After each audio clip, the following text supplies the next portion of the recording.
à tous, bienvenue dans Guru Mindset, un podcast qui vous aide à devenir la meilleure version de vous-même.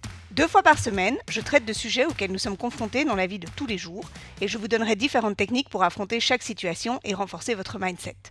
Ces techniques sont un condensé de formations, de coaching, de livres et de méthodes que j'ai rassemblées tout au long de ma carrière pour vous aider à gagner du temps et que vous puissiez vous construire un état d'esprit en béton armé. Allez, c'est parti. Aujourd'hui est le premier jour de la construction du mindset du reste de votre vie. Que vous soyez patron d'entreprise, parent professionnel, employé ou freelance, homme ou femme, jeune ou sage, peu importe. L'objectif est que vous appreniez des choses utiles dans toutes les situations de la vie. Au boulot, entre amis, avec ses enfants, mais aussi et surtout face à soi-même. Que vous soyez armé pour encaisser toutes les situations et vous sentir bien, peu importe l'épreuve. Avant de faire un premier exercice, je vais vous dire un petit mot sur le principe de ces épisodes. Je fais du management depuis des années. J'ai eu la grande chance, et je l'ai toujours, de manager dans des startups, mais aussi dans des grosses multinationales. Je suis maman, j'ai un mari, et dans tout ça, je me construis individuellement pour être la meilleure dans mes différents rôles. Et grâce à la construction de ma force mentale, je m'en sors avec beaucoup d'humour. On a souvent observé des gens qu'on admire en se disant « oui mais bon, ça c'est dans leur caractère, sont des battants, sont des vraies locomotives, rien ne les arrête, on dirait qu'ils craquent jamais ». Non mais ça c'est une vaste blague. Rien de tout ça n'est inné.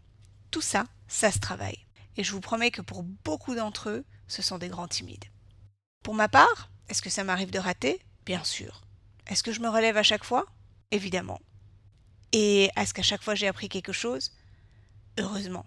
Mais surtout, je n'oublie jamais les leçons que j'en ai tirées.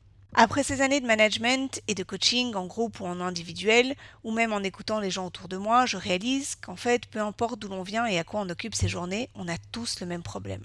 On nous rabâche sans cesse sur l'importance d'un esprit sain dans un corps sain. Du coup, on passe son temps à essayer de caser du sport dans des agendas surchargés, à trouver du temps pour s'enfiler des briques sur comment être heureux, à s'imposer des TED Talks pour écouter tout ce qu'on ne doit pas faire si on veut devenir celui qu'on rêverait d'être.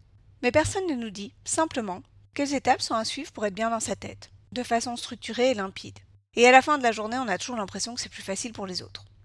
Alors qu'en fait, il y a une solution très simple. Petit à petit, il faut renforcer sa force mentale. Comme on travaille sur l'apparition de ses abdos. On va plutôt dire que je mise sur la force mentale. Il faut travailler sur ce qu'on peut faire, qui on est, et toujours le renforcer, toujours travailler sur cet état d'esprit, le fameux mindset, parce qu'au fur et à mesure où on l'entraîne, on réalise que chaque obstacle, chaque contrariété, chaque élément perturbateur finit par être surmonté de plus en plus facilement. À force de renforcer votre mindset, certaines choses qui vous polluent tellement maintenant finissent par être aussi vite résolues qu'une tâche à laver avec le nouveau Vanish. Oui, enfin, ça c'est Dixit Vanish, moi je fais pas de marketing. Alors, est-ce que c'est facile ? À écouter, oui. À pratiquer, ça ne dépend que de vous. Le principe est très simple. Si vous allez voir une diététicienne pour perdre du poids et que vous vous ruez sur une boîte de Oreos tous les soirs à 22h devant la dernière série Netflix, vous êtes assuré de jamais y arriver. Ici, dans Guru Mindset, je vous donne les techniques et après, c'est à vous de les mettre en pratique. Mais c'est quoi ces fameuses techniques ? Et d'où est-ce qu'elles viennent ? En fait, à force de training, de coaching, de formation, etc., j'ai fini par me créer mon programme d'entraînement mental issu de différentes sources. On y retrouve des notions de communication non violente, de programmation neurolinguistique, de people management, de négociation, de customer care, de construction personnelle, même de parentalité positive. Et j'adapte toutes ces techniques dans ce programme pour qu'elles puissent s'appliquer aux situations de la vie de tous les jours. Parce que oui, il m'est arrivé d'appliquer des préceptes de parentalité positive avec mes équipes, de négociation professionnelle avec mes enfants, de communication non violente avec mes boss et de PNL avec des clients. Donc à force de jongler avec toutes ces différentes techniques, je me suis dit que j'allais les partager avec vous. En gros, c'est un véritable booster qui vous fait gagner un temps de dingue. Au final, avec un mindset en béton armé, on est bien dans ses baskets, on s'entoure de gens qui nous correspondent et on va se coucher le soir en se sentant serein. Mais surtout, on n'a vraiment plus peur d'un obstacle, parce qu'on sait qu'on a les outils pour le surmonter. Et là, on découvre vraiment un monde rempli de possibilités. Bon allez, vous voulez qu'on fasse un premier exercice ? Après tout, Lao Tzu a dit « Un voyage de 1000 km commence avec un premier pas ». Alors autant enfiler ses Stan Smith et s'y mettre tout de suite. Aujourd'hui, on va apprendre à se libérer de ce que l'on pense savoir. C'est un premier exercice très important à faire avant d'écouter les prochains épisodes. Si vous ne le faites pas, vous ne serez pas réceptif au fait que vous pouvez changer et vous resterez à tourner en rond en pensant que c'est toujours beaucoup plus simple pour les autres. Allez, c'est parti. Est-ce que vous avez déjà entendu parler des croyances ancrées ?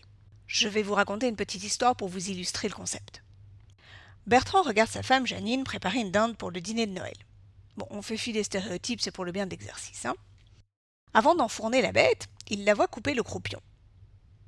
Tiens, pourquoi est-ce que tu coupes toujours le croupion avant de mettre la dinde au four demande Bertrand. Aucune idée, c'est la recette qui est comme ça, il faut couper le croupion avant d'enfourner la dinde. Ok, dit Bertrand, mais qu'est-ce que ça apporte en plus? Mais j'en sais rien, moi, lui répond Janine, c'est la recette de maman, je l'ai toujours vu faire comme ça. Vu qu'il a l'air dubitatif et que ça l'agace, Janine appelle sa mère. Maman, pourquoi est-ce qu'on coupe toujours le croupion de la dinde avant de l'enfourner? Ah, c'est la recette qui est comme ça, ma chérie, je l'ai toujours fait de cette manière. Ok, maman, mais pourquoi? Qu'est-ce que ça apporte de plus que je le coupe ou que je le laisse? Sa mère réfléchit et lui dit écoute, sincèrement, j'en sais rien, j'ai toujours vu ta grand-mère faire comme ça, appelle-la, elle te dira. Du coup, Janine appelle sa grand-mère. Salut mamie, dis, je me demandais pourquoi est-ce qu'il faut toujours couper le croupion de la dinde avant de la mettre au four? Qu'est-ce que ça apporte? Maman me dit que c'est toi qui faisais toujours comme ça. Et là, la grand-mère éclate de rire. Ma chérie, j'ai toujours dû couper le croupion de la dinde parce que mon four était trop petit pour enfourner l'oiseau tout entier. Ne me dites pas que ta mère et toi, vous faites ça depuis toujours. Bon, outre les aventures culinaires de Janine, cette histoire est forte d'un exemple. On finit par croire aveuglément ce que l'on nous dit depuis toujours, sans jamais le remettre en question, à tel point qu'on l'intègre comme une vérité absolue. Depuis que vous êtes petit, on vous dit que vous êtes timide, maladroit, exubérant, que vous parlez trop fort, que vous n'allez pas jusqu'au bout des choses ou que vous avez une faiblesse. Et sans jamais le remettre en question, vous avez non seulement fini par l'accepter, mais en plus vous en avez fait une vérité, une véritable croyance ancrée. Alors que c'était en fait la perception d'une personne extérieure qui émettait un jugement basé sur ses propres croyances, ses propres goûts et ses propres valeurs. Ça vous dit quelque chose? Et vous savez quoi? La super bonne nouvelle, c'est qu'aucune fée n'est jamais venue taper sur votre berceau en déclarant « Cet enfant sera timide et ne pourra jamais rien y faire ». Il est grand temps que vous réalisiez que vous êtes un être humain à part entière, avec vos croyances et vos envies, et que sincèrement, vous pouvez vous transformer en ce que vous voulez. Bon, pas en neurochirurgien là tout de suite. Non, sincèrement, vous n'êtes pas obligé d'être ce que tout le monde dit de vous, même si c'est depuis toujours. Et puis vous pouvez très bien changer, on change tout au long d'une vie. Heureusement d'ailleurs, parce que quand on voit la mode des années 80. Donc, s'il vous plaît, libérez-vous de vos croyances ancrées. Ouvrez votre esprit en vous disant « Tiens, dans le fond, qu'est-ce que je risque à essayer quelque chose de différent ?» Et n'écoutez plus les jugements non constructifs. En commençant enfin sur une page blanche et en continuant à écouter ces épisodes, vous verrez que vous allez vous découvrir une foule de nouvelles possibilités. Aujourd'hui, vous prenez un tout petit moment pour réfléchir au principe de la croyance ancrée.